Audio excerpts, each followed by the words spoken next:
ตอนนี้แบบเครื่องครัวอะไรก็ได้ เครื่องครัวอะไรก็ได้ ตอนนี้คือแบบไม่ได้แคร์อะไรนะนั่งกินกันแบบ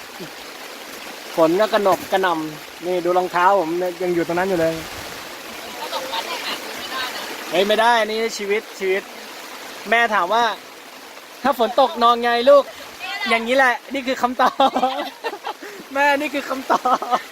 พี่ไม่ได้เป้าถามเรามีแผนหรือเปล่านี่ไงแผนคือไม่มีแผน